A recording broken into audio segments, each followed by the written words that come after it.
Hello बच्चों, let's read the question and the question says that which of the following reactions is not associated with Solvay process for the manufacture of Na2CO3.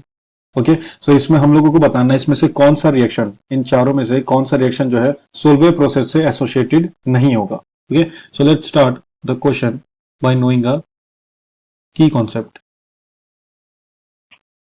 Okay, so the key concept of the question will be the Solvay process. Solvay process.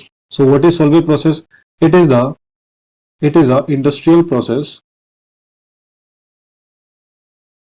It is a industrial process for the production of for the production of sodium carbonate.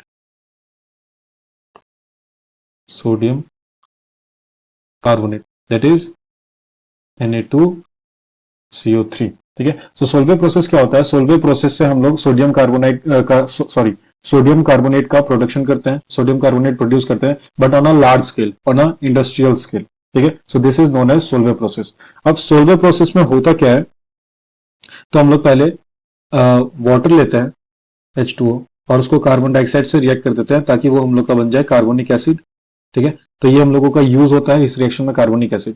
Now the reaction goes like, हम लोग सबसे पहले लेते हैं ammonia, इसके साथ हम लोग लेते हैं carbonic acid that is H2CO3 और ये हम लोगों का बन जाता है ammonium carbonate. Okay, ammonium carbonate. Next step में हम लोग क्या करते हैं, सेकेंड स्टेप में ये जो अमोनियम कार्बोनेट बना है दैट इज NH4 का ट्वाइस CO3, इसमें हम लोग फिर से कार्बोनिक एसिड डाल देते हैं. मतलब यहाँ पे जो कार्बोनिक एसिड हम लोग यूज कर रहे हैं वो एक्सेस में कर रहे हैं. ठीक है. तो ये हम लोगों का कन्वर्ट हो जाता है NH4HCO3 में, दैट इज अमोनियम बाइकार्बोनेट और अमोनियम हाइड्रोजन कार्बोनेट. ठीक है, दोनों नाम से ये जाना जाता है. नेक्स्ट स्टेप में हम लोग अमोनियम हाइड्रोजन कार्बोनेट को, दैट इज जो हम लोग का प्रोडक्ट आया था पिछली रिएक्शन में, पिछले स्टेप में अमोनियम कार्बोनेट को ट्रीट करते हैं हम लोग सोडियम क्लोराइड के साथ, दैट इज कॉमन सॉल्ट, और ये हम लोगों का बना देता है अमोनियम क्लोराइड और इसके साथ हम लोग का बन जाता है NaHCO3. और हम लोग जानते हैं NaHCO3 क्या होता है, it is used as baking powder. ठीक है, और it is also known as baking soda.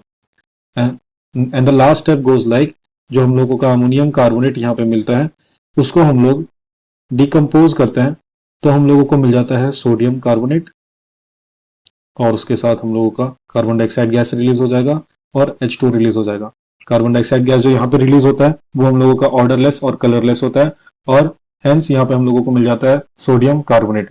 Okay, so this is the reaction for the Solvay process. अब हम लोग ऑप्शन चेक करेंगे और देखेंगे कि इनमें से कौन सा रिएक्शन जो है, कौन सा स्टेप जो है वो मिसिंग है. सो फर्स्ट स्टेप जिसमें हम लोग का है CO2 plus H2O carbonic acid, तो वो हम लोगों का यहाँ पे मिल जा रहा है. First step is correct. Second step में हम लोग क्या करते हैं, अमोनिया को कार्बोनिक एसिड के साथ ट्रीट कराते हैं जिससे हम लोग का अमोनियम हाइड्रोजन कार्बोनेट मिल जाता है, that is second step of our reaction. Third step में हम लोग देख रहे हैं कि सोडियम क्लोराइड को अमोनियम हाइड्रोजन कार्बोनेट से ट्रीट किया जाता है ताकि हम लोग को sodium hydrogen carbonate plus NaCl मिल जाए. तो this is the third step of our reaction, that is also correct. And fourth step में हम लोग का है सोडियम हाइड्रोक्साइड को हम लोग ट्रीट करते हैं कार्बन डाइऑक्साइड के साथ सोडियम कार्बोनेट बनाने के लिए, तो ये सोल्वे प्रोसेस में यूज नहीं होता है. So the correct option according to the question will be option D.